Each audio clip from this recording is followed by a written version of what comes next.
नमस्कार, मैं हूं अजय। आप देख रहे हैं महाबहस। 2022 का सामने नजर आ रहा है उत्तर प्रदेश में और सभी खिलाड़ी एक एक कर मैदान में ताल ठोकने उतर रहे हैं। नई बारी है सिसोदिया साहब की, आम आदमी पार्टी की, केजरीवाल साहब की, संजय सिंह साहब की। लगातार आकर यूपी आ रहे हैं, ताल ठोक कर जा रहे हैं। अब तक बात यह हो रही थी कि क्या 2022 में तुलना होगी बीएसपी सरकार से, समाजवादी सरकार से, बीजेपी की सरकार की। लेकिन अब सिसोदिया साहब ने आज आकर कहा कि नहीं, तुलना कीजिए हमारी सरकार से, दिल्ली की सरकार से, दिल्ली के मॉडल से और यूपी के मॉडल का इम्तिहान होना चाहिए। 2 करोड़ वर्सेस 24 करोड़ का इम्तिहान होना चाहिए। तो सवाल यह है कि क्या देश की राजधानी दिल्ली, वहां की डेमोग्राफी, वहां के उद्योग, वहां का ढांचा, वहां का पूरा ताना बाना और उत्तर प्रदेश जो बीमारू रहा है, वहां से जो क्राइम से घिरा रहा है, वहां से आगे निकालने की जो चुनौती लेकर योगी आदित्यनाथ आगे बढ़ रहे हैं, इन दोनों के बीच में मुकाबला हो तो कैसे हो? आज महाबहस में इसी पर बहस।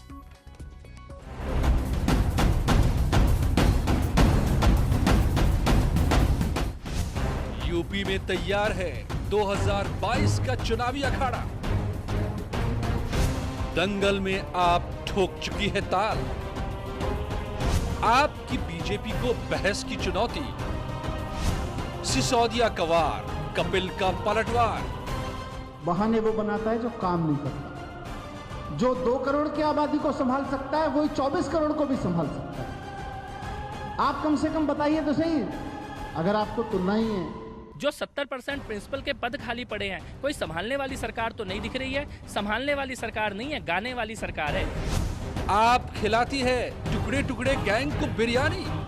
शाहीन बाग पर वो चर्चा करें कि वो बिरयानी क्यों खिलाते थे, वो बात करें भारत तेरे टुकड़े होंगे उस गैंग के साथ क्यों खड़े दिखाई देते हैं, वो किसानों को गुमराह करने के लिए उनकी पार्टी क्यों पंजाब जाती है, ये सब चीजों पर वो चर्चा करें तो हम तैयार हैं। विपक्ष को बोलने क्यों नहीं देती सरकार? इन सरकार से जब विपक्ष सवाल पूछता है इसके बारे में, तो सरकार अपने जवाब देने से भागती है। सरकार जवाब नहीं देना चाहती। कमाल है, लोकतंत्र की खूबसूरती यही होती है कि विपक्ष आपसे सवाल पूछेगा, आप उसका जवाब देंगे। लेकिन भारतीय जनता पार्टी को शायद लोकतंत्र में यकीन ही नहीं है।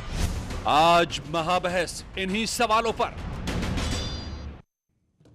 और मेरे साथ जुड़े हुए हैं चारू प्रज्ञा, बीजेपी की नेता, प्रियंका गुप्ता कांग्रेस से, काजी इमरान आम आदमी पार्टी के नेता, डॉक्टर राजपाल कश्यप समाजवादी पार्टी के नेता और शेष नारायण सिंह वरिष्ठ पत्रकार। स्वागत है आप सभी का। मैं शुरू करता हूं काजी इमरान साहब से, जो आम आदमी पार्टी से मेरे साथ जुड़े हुए हैं। इमरान साहब, आज जो आकर तस्वीरें पेश की सिसोदिया साहब ने, दिल्ली के उप मुख्यमंत्री ने खाली कुर्सी रखकर, सड़क पर उतरकर, स्कूलों में जाकर पुलिस से नोकझोंक करके, क्या इन सब बातों से क्या साबित होता है? उत्तर प्रदेश में योगी सरकार के कामकाज को अब चुनौती देने के क्या ये आधार हो सकते हैं, ये तरीके हो सकते हैं? क्या इस तरीके से आप यूपी में दस्तक देना चाहते हैं? क्या मतलब था इस सब का? बहुत लोग इसको ड्रामा कहेंगे, बीजेपी इसे ड्रामा कह रही है। देखिए, सीधी सी बात है, आम आदमी पार्टी के राष्ट्रीय संयोजक और दिल्ली के यशस्वी मुख्यमंत्री श्री अरविंद केजरीवाल जी ने बीते दिनों 2022 में उत्तर प्रदेश में विधानसभा चुनाव लड़ने के आधिकारिक ऐलान किए।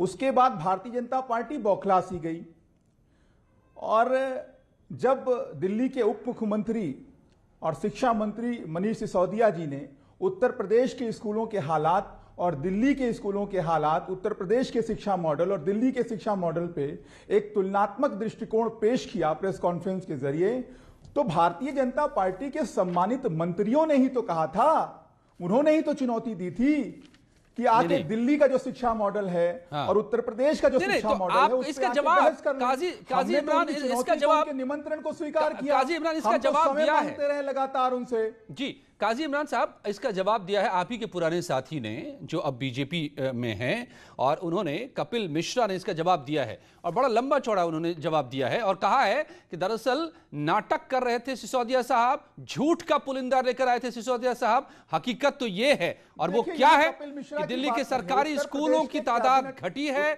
छात्रों की तादाद घटी है, फेल होने वालों की तादाद बढ़ी है। 7 साल में 5 कमरे बनाए अभी तक सिसोदिया साहब ने, और ये तस्वीर लेकर क्या तुलना करने आए हैं यूपी से? ये पूरी फहरिस्त है। देखिए कपिल मिश्रा का क्या पूरा इतिहास है वो अच्छे से जाना जाता है, उनके बारे में किस तरीके से वो झूठ नहीं, वो आंकड़े दे, आज वो झूठ फैलाने की जो फैक्ट्री कही जाती है, कारखाना जो है भारतीय जनता पार्टी उससे जुड़े हुए हैं। हाँ। लेकिन उत्तर प्रदेश के कैबिनेट मिनिस्टर सिद्धार्थनाथ सिंह ने न्योता दिया था, उन्होंने चुनौती पेश की। नहीं, लेकिन जो सिद्धार्थनाथ सिंह ने कहा है कि उनके सवालों के जवाब आपने दिए नहीं, उन्होंने कई सवाल पूछे थे, उनके भी सवाल अपनी जगह पर हैं। काजी इमरान साहब, उनके सवाल तो अपनी जगह कायम हैं, लेकिन नए सवाल खड़े कर दिए कपिल मिश्रा ने। और कपिल मिश्रा जी के सारे सवालों का जवाब मॉडल टाउन से जो आम आदमी पार्टी के विधायक हैं अखिलेश पति त्रिपाठी, मैं उनके पास भेज दे रहा हूं, उनको जाके सारे सवालों का जवाब ले लें। हमारे विधायक जी उनके सारे सवालों का जवाब लखनऊ में आकर सवाल खड़े करते हैं तो यूपी में आकर ही जवाब भी देना पड़ेगा ना काजी साहब। मैं यूपी के सबसे बड़े डिबेट शो में आप बैठे हैं, इसलिए मैं आपसे पूछ रहा हूं काजी साहब। मैं और मेहमानों के पास जाऊं जल्दी से। काजी साहब, आप लखनऊ में सवाल उठा रहे हैं तो लखनऊ में जवाब भी देना होगा। और कपिल साहब कह रहे हैं कि 2014-15 में दिल्ली में इकोनॉमिक सर्वे की रिपोर्ट का हवाला दे रहे हैं, ये झूठ का पुलिंदा नहीं हो सकता कि 2014-15 में प्राइवेट स्कूलों का शेयर 31% था दिल्ली में, 2017-18 में बढ़कर हो गया 45.5%, यानी 50% बढ़ गए। आधे से ज्यादा स्कूल बढ़ गए प्राइवेट, यानी सरकारी स्कूलों से भरोसा घटा। ऐसे कई आंकड़े हैं। चारुप्रज्ञा, क्या आम आदमी पार्टी के सवालों से, आम आदमी पार्टी की चुनौती से बीजेपी बौखला उठी है? काजी इमरान यही कह रहे थे अभी।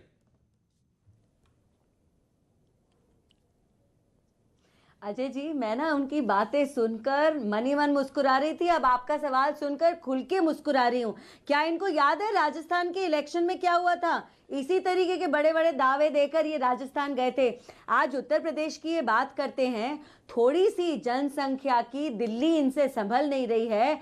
हमारे देश के सबसे ज्यादा पॉपुलेशन वाले प्रदेश उत्तर प्रदेश की बात करते हैं, और मॉडल किस चीज का बताते हैं? एजुकेशन का। अब मैं इनसे एक बात पूछती हूं, आप हर इंसान को झूठा बोलते हैं, क्या आप आरटीआई के जवाबों को भी झूठा बोलते हैं जो आपके अधिकारी लिख के दे रहे हैं? आप मुझको ये बताइए, अगर 10वीं में 10,000 बच्चे फेल हुए हैं, आप उन बच्चों को रीएडमिशन तक नहीं लेने देते। ये आरटीआई की रिपोर्ट है जी, ये मैं नहीं बोल रही हूं। आपको और बताती हूं, यहां पर आप जिस तरीके से स्कूल्स में पढ़ाते हैं, आपके 1/3 स्कूलों में भी साइंस स्ट्रीम पढ़ाई नहीं जाती है। इसका आप क्या जवाब देंगे? आप कॉलेज बनाने की बात करते थे, आप स्कूलों में एक आध कमरा जोड़ देते हैं, उसके बड़े चौड़े बजट दिखा देते हैं और बोलते हैं ये आपका मॉडल फॉर्म ऑफ एजुकेशन है। आपकी सच्चाई ये है, आप खर्चा करते हैं इश्तिहार पे, और बस वो ही आपका खर्चा है और वो ही आपकी मेहनत है। अरे जमीन पर उतर के काम करके दिखाइए ना। उत्तर प्रदेश जैसे प्रदेश से अपनी तुलना आप तब करिएगा जब आप रिजल्ट दे पाए। कोविड आप फेल हैं, एजुकेशन आप फेल हैं, मेडिकल आप फेल हैं, और मैं क्या क्या बताऊं। आप लॉ एंड ऑर्डर की बात करते हैं, अरे उत्तर प्रदेश में हर दूसरे दिन दंगे हुआ करते थे, योगी सरकार ने रोक दिए। दिल्ली में तो आपके अपने काउंसलर दंगे करवाते हैं, दंगे करवाते। एक जवाब काजी इमरान, फिर मैं बाकी मेहमानों के पास जाऊं। चारुप्रज्ञा का जवाब काजी इमरान साहब।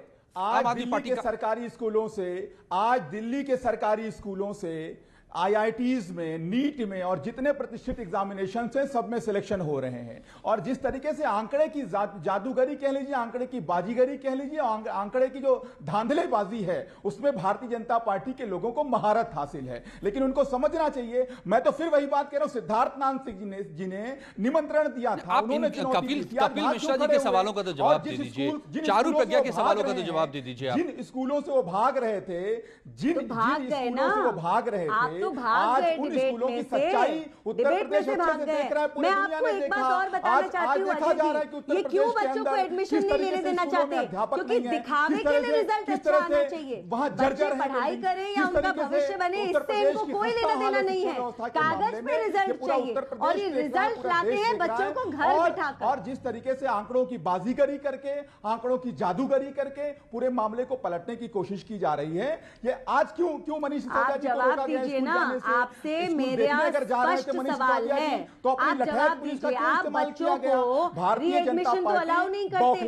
आरटीआई की रिपोर्ट आपकी सरकार ने ही तो भरी है। और डर इस बात का है कि जिस तरीके से आम आदमी पार्टी दिल्ली के अंदर भारतीय जनता पार्टी को, क्या मेरे चेहरे पे आपको कहीं डर दिख रहा है? काजी इमरान साहब, देखिए काजी इमरान साहब, मैं आपसे दरख्वास्त करूंगा, काजी इमरान साहब, घबराई हुई है भारतीय जनता पार्टी। काजी इमरान साहब, काजी इमरान साहब, सवालों आप सवाल पूछते हैं तो आप खुद सवालों का जवाब भी तैयार करके लाइए, जवाब दीजिए। आप यहां वहां की बातें न करके तथ्यों पर बात कीजिए तो हम सार्थक बहस कर पाएंगे। अच्छी बात है, बहस हो रही है। लोकतंत्र में बहस के जरिए ही तो तय होता है कि कौन बेहतर है, जनता तय करती है। मगर सवालों के जवाब दीजिए। आंकड़े अगर झूठे हैं तो सही आंकड़े बताइए आप।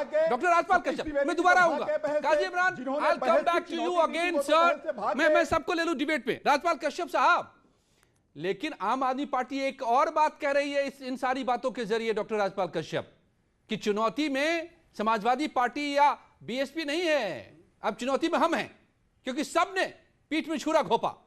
केजरीवाल साहब ने यही कहा था।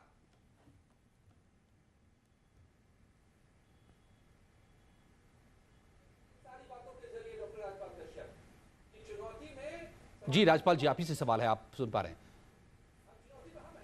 जी, बोलिए बोलिए। आवाज नहीं आ रही।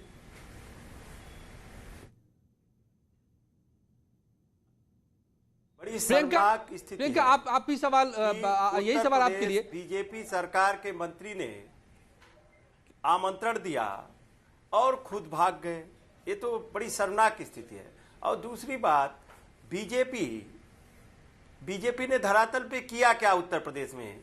अभी तो इनके उत्तर प्रदेश में कोई ऐसा काम नहीं हुआ है जो स्कूल, आपकी आवाज नहीं आ पा रही में तो मोजे और बस्ते। मुझे लगता है कि दोबारा आपके पास मुझे आना पड़ेगा। प्रियंका, आप इसका जवाब देंगे इसी सवाल का कि क्या कितनी वाजिब है आम आदमी पार्टी की दावेदारी? क्या बाकी पार्टियां जिसमें कांग्रेस भी शामिल हैं, जो अब तक दावेदारी रखती रही हैं, क्या अब वो मुकाबले से बाहर है? देखिए, बिल्कुल ऐसा नहीं है। विपक्ष की जो भूमिका होती है वो निभा रही है कांग्रेस पार्टी। और दूसरी चीज मैं ये कहूंगी कि पार्टियों को अपनी दावेदारी करने का हक बनता है। ऐसा कुछ नहीं है कि कोई पार्टी अपनी दावेदारी नहीं कर सकती। पर मैं ये पूछना चाहती हूँ कि बीजेपी पार्टी जो है उसके खाने के दांत कोई और, दिखाने के दांत कोई और होते हैं। कैसे? आप देखिए कि एक मिड डे मील का जो केस उठा था मिर्जापुर का, मिड डे मील का जो केस उठा था उसमें नमक रोटी बांटी जा रही थी। जब उस पत्रकार ने उस चीज को हाईलाइट किया तो सरकार को उसके खिलाफ एक्शन लेना चाहिए था कि ये मिड डे मील में नमक रोटी क्यों बांटी जा रही है। तो उल्टा क्या हुआ, पत्रकार के खिलाफ एक्शन ले लिया। तो ये है हमारे उत्तर प्रदेश में शिक्षा का मॉडल। आप बताइए कि इन्होंने वादा किया था 1,50,000 बच्चों को हम स्वेटर बांटेंगे, और क्या हुआ इनके वादे का? इनके वादे को ही जूड़ी आ गई। इन्होंने अभी तक, बच्चे दिसंबर की सर्दी में ठिठुर रहे हैं और कोई स्वेटर इन्होंने बांटा नहीं। तो ये है इनका शिक्षा का मॉडल। जब पेरेंट्स परेशान थे, जब उन्होंने कहा कि लॉकडाउन के समय उनके बच्चों की उनकी फीस बच्चों की माफ होनी चाहिए, तो उल्टे बोला गया कि उनकी टीचरों की जो फीस है वो क्या अपने घर से देंगे। तो वास्तविकता ये है कि इस सरकार में जितने भी वादे किए हैं वो झूठे हैं और इनके किसी भी आंकड़े पर विश्वास नहीं किया जा सकता। वो सिर्फ एक किताबी आंकड़े हैं। तो क्या आम आदमी पार्टी के आंकड़ों पर आपको यकीन है? उत्तर प्रदेश का मौसम एकदम गुलाबी है। क्या आपको आम आदमी पार्टी के आंकड़ों पर यकीन है? देखिए, आम आदमी पार्टी के दावे जो हैं, देखिए, वो आम आदमी पार्टी करेगी, क्यों नहीं करेगी? सारी पार्टी कपिल मिश्रा कह रहे हैं कि झूठ का पुलिंदा है आम आदमी पार्टी के बारे में। उन्होंने आज खुलासा कर दिया सारा लखनऊ में बैठकर। देखिए, मैं ये कहती हूँ कि जो झूठ है वो जनता के सामने और सच भी जनता के सामने। परंतु हम अगर उत्तर प्रदेश की बात करेंगे तो उत्तर प्रदेश की चीजों के सामने रखेंगे ना। आज भी आप मणिलाल पाटीदार को गिरफ्तार नहीं कर पा रहे हैं। 4 से 5 महीने हो रहे हैं उस केस को। और आप बताइए आपका मिशन शक्ति किस तरह से काम कर रहा है? चारू प्रज्ञा आप जवाब दीजिए। लेकिन आज हम डिबेट कर रहे हैं कि कौन असली चुनौती लेकर सामने आएगा 2022 में, किसके बीजेपी की लड़ाई किससे होगी? चारू प्रज्ञा, आज सीबीआई ने चार्जशीट दाखिल कर दी और कहा कि उस बच्ची के साथ तो अनिष्ट हुआ था। अजय जी अब आप देखिए, मैं बीच में नहीं बोली, अब मैं आपको अपना जवाब बताती हूँ।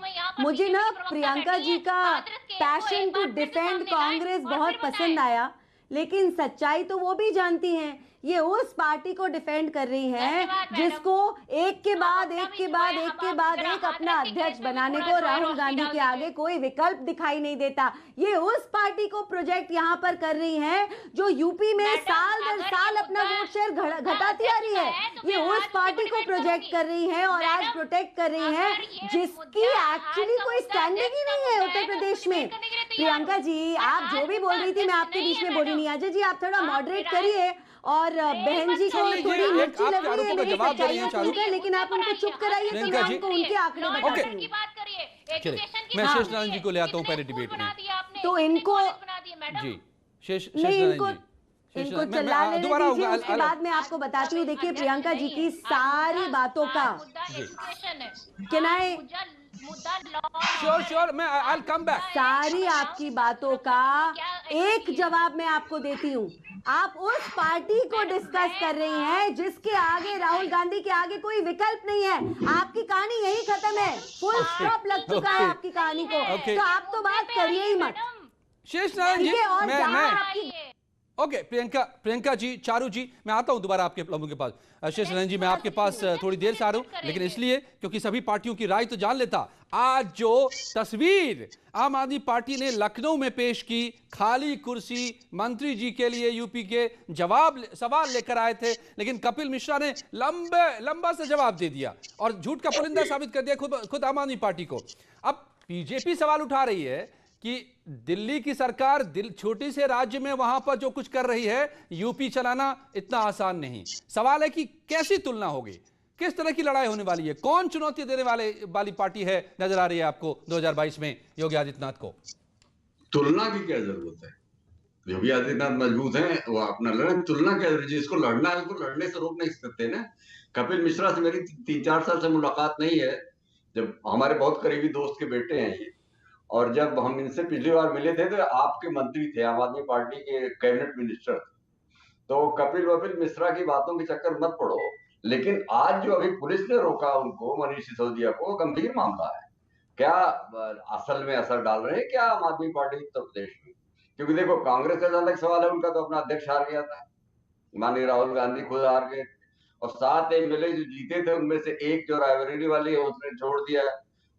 बहन जी सरेंडर कर ही चुकी हैं। तो अब मुझे लगता है जो वैक्यूम है उसको भरने के चक्कर में, हालांकि बहुत बड़ा काम है लेकिन कोशिश कर रहे हैं, तो मेरा ख्याल उनको इनकरेज करना चाहिए कि वो उसको करें। और तुलना तो कैसे होगा भाई, योगी आदित्यनाथ की पार्टी बीजेपी इतनी बड़ी पार्टी है, उससे आम आदमी की तुलना कैसे होगी? लेकिन दिल्ली में उन्होंने, आम आदमी ने उनको 2-3-4 बार तो हराया ही है दिल्ली विधानसभा के चुनाव में। दिल्ली उसको बहुत ही हल्के में लेने की जरूरत नहीं है। लेकिन मुझे ये अंदाज नहीं था कि इतने गंभीर हो गए हैं कि पुलिस उनको स्कूल जाने से रोकने लगेगी। तो ये बातें जरा गंभीर हैं, डेमोक्रेसी के हित में नहीं है कि उनको आप उनकी गाड़ी छीन लेंगे, उनको जाने नहीं देंगे, उनको लड़ने दीजिए। कोविड प्रोटोकॉल का हवाला पुलिस ने दिया था, जो खबर पुलिस ने सामने रखा है। पुलिस हवाला प्रोटोकॉल कैसे देती रहती? पॉलिटिकल पार्टी के लीडर को रोकेंगे? डरे क्यों हुए बीजेपी वाले? प्रज्ञा से पूछो, चारू से जी। चारू क्यों डरे हुए तुम्हारे? चारू जी, शेष नारायण जी का सवाल आपसे है कि क्यों? बहुत ब्रिलियंट है, ध्यान रखिएगा, बहुत मतलब ब्राइटेस्ट है। बोलो चारू बेटा, क्यों तुम लोग डर गए हो? क्या कैसी सीट जीतेंगे? अगर लड़ भी गए तो कैसी सीट जीत पाएंगे? उनके पास तो पैसे कौड़ी नहीं है। ये ऐसा है कि किसी ने किसी को प्रोटेस्ट करने से रोका नहीं, लेकिन जब किसान खुद कहते हैं कि पॉलिटिकल एजेंडाज को साइड में रखिए, प्रोटेस्ट को प्रोटेस्ट की तरह चलने दीजिए, तो क्यों आम आदमी पार्टी को ये बात समझ में नहीं आती?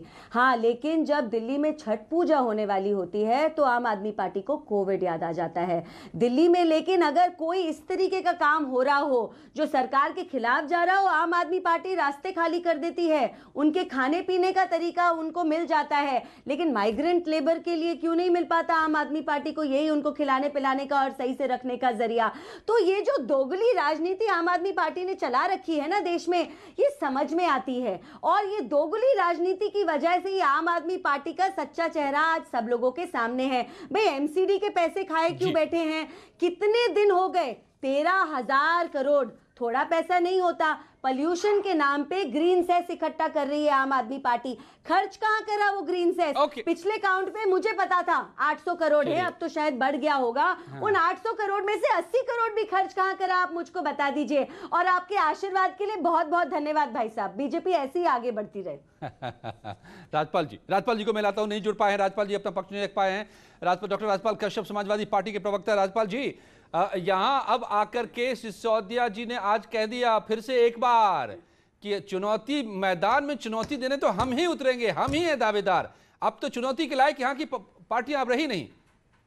समाजवादी पार्टी वर्सेस बीजेपी नहीं, आम आदमी पार्टी वर्सेस बीजेपी। देखिए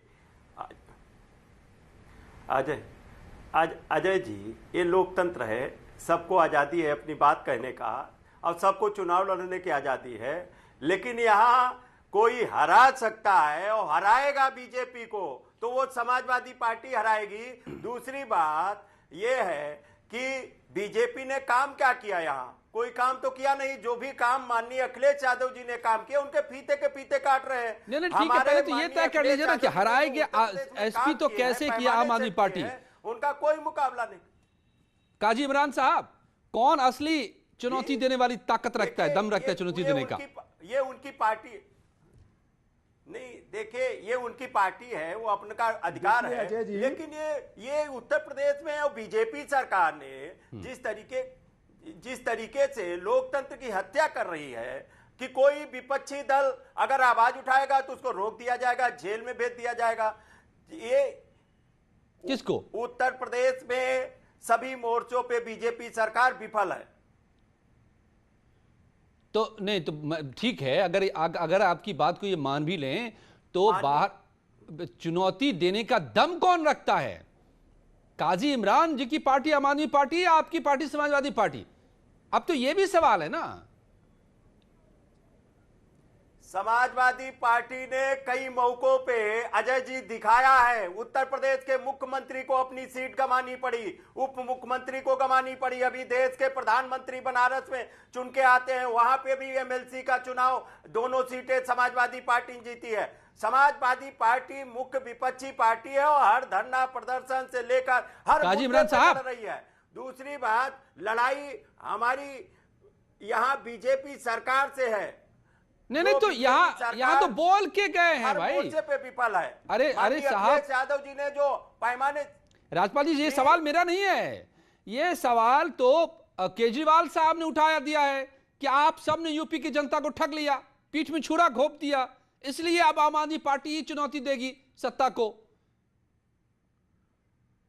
तो आपकी लड़ाई कैसे नहीं है फिर उनसे, ये जरा बताइए। कौन चुनौती देगा? आप पीठ में छुरा घोंपने वाले तय करेगी। कौन चुनौती देगा ये तो उत्तर प्रदेश की जनता तय करेगी। तो बोलिए भाई, काजी इमरान ने उत्तर प्रदेश की जनता में उत्तर प्रदेश में छुरा भोंकने काम किया है। और माननीय अखिलेश यादव जी ने, आप नदी देखिए, रिवर फ्रंट बनवाया, गोमती नदी, यमुना नदी। काजी इमरान बोल नहीं पा रहे, शायद बोलना इतना बड़ा आवाज नहीं आ पा रही। क्या आप ही जवाब दीजिए। की व्यवस्था, कैंसर अस्पताल, 18 लाख समाजवादी पेंशन, मैं जवाब देना चाह रही हूँ। आपको आम आदमी पार्टी, आपको बोले काजी इमरान फिर चालू।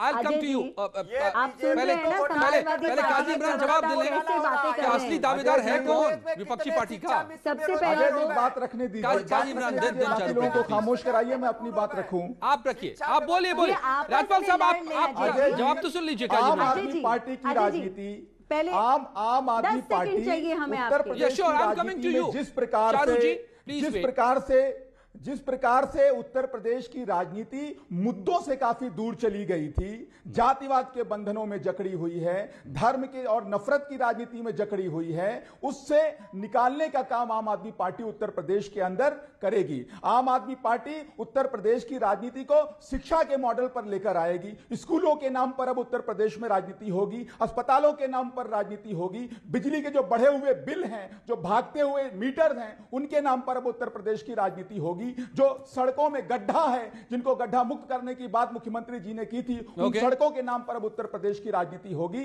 जिस तरीके से उत्तर प्रदेश में अपराध अपने चरम पर है, महिलाओं के साथ लगातार वो तो टुकड़े टुकड़े गैंग को बिरयानी आप खिलाते हैं, ये कह रहे हैं किया जा रहा है। तो इन सब मुद्दों पर यूपी के मंत्री करने का काम आम आदमी पार्टी यूपी के मंत्री कह रहे हैं कि टुकड़े टुकड़े गैंग को आप बिरयानी खिलाते हैं। वो आम काजी आदमी इमरान पार्टी की यूएसपी है। शिक्षा का जो मॉडल है, स्कूल, अस्पताल, बिजली, अरे काजी इमरान, आप कह रहे हैं आम आदमी पार्टी, आप जो आरोप लगा रहे हैं, आम आदमी पार्टी की चारू जवाब, या चारू जी जवाब।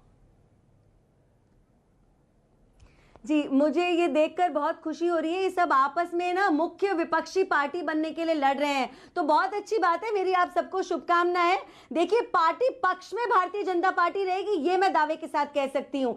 पिछले कुछ समय में हमने देखा इन्वेस्टमेंट्स ज्यादा कहाँ आ रहे हैं, उत्तर प्रदेश में। नई फैक्ट्री अगर कोई लगाना चाहता है, कहाँ लगाना चाहता है? उत्तर प्रदेश में। उत्तर प्रदेश में नदियों को साफ करने का इतना अच्छा काम हो रहा है। उत्तर प्रदेश में शहरों को रीडिजाइन करने का इतना अच्छा काम हो रहा है। युवाओं को बढ़ोतरी मिल रही है, महिलाओं को बढ़ोतरी मिल रही है। एक मुख्यमंत्री है जिन्होंने राइट्स कंट्रोल कर लिए, और समाजवादी पार्टी आज आगे बढ़कर बात कर रही है। भाई, आपको तो कहते ही गुंडों की पार्टी है, ये मैं नहीं कहती, ये सारी दुनिया कहती है, ये मैं नहीं कहती। और आप वो पार्टी है रोज अपने पार्टनर बदल देती है। आप वो पार्टी है जो सेंटर में एक पार्टी के साथ आती है, प्रदेश में चुनाव अलग लड़ती है। मायावती जी से साठगांठ कर ली। जिस तरीके से आपने इस बार लोकसभा के चुनाव लड़े, आपको तो कोई मॉरल ग्राउंड ही नहीं होता कुछ कहने का। किसी से भी हाथ मिला लोगे। आपका एक ही लक्ष्य है, मोदी जी को हराना, और वो लक्ष्य आप ऑलरेडी खो चुके हो। 2019 ने आपको आईना दिखा दिया होगा। ओके, अब वक्त कम होता जा रहा है। मैं जल्दी से शेष नारायण जी आपको लाना चाहता हूं। जी राजपाल जी, ठीक है, अब ये तो तय आपने भी कहा कि जनता तय करेगी कौन मुख्य विपक्षी दल है, लड़ाई किस बात की है। लेकिन शेष नारायण जी, एक बड़ा सवाल जो बीजेपी उठा रही है कि जो दावेदारी आम आदमी पार्टी की है अब तक, जो वो अपना दिखा रहे हैं रिपोर्ट कार्ड, वो 2 करोड़ जनता की दिल्ली का। यूपी में और दिल्ली में कोई तुलना ही नहीं है। यूपी अपने आप में कई देशों से बड़ा देश है, 24 करोड़ की आबादी है, 5.25 लाख करोड़ का बजट है, दिल्ली का 65 लाख करोड़ का बजट है, तो कोई तुलना नहीं है। ये वहां का सर्टिफिकेट यहाँ क्या दिखा रहे हैं जी? नहीं, वो तो बिल्कुल सही। बीजेपी के जो कैंपेन पॉइंट्स हैं, उनको रोकने के लिए इसी तरह के कैंपेन पॉइंट्स उनको लाना पड़ेगा, और ये बताना पड़ेगा कि आपके लिए अनमैनेजेबल है, क्योंकि आप जनता ने, दिल्ली की ही जनता ने, जिनको उनको 3-4 बार जिताया, 65,000 करोड़ दिल्ली का बजट, उनको लोकसभा में उन पर विश्वास नहीं किया।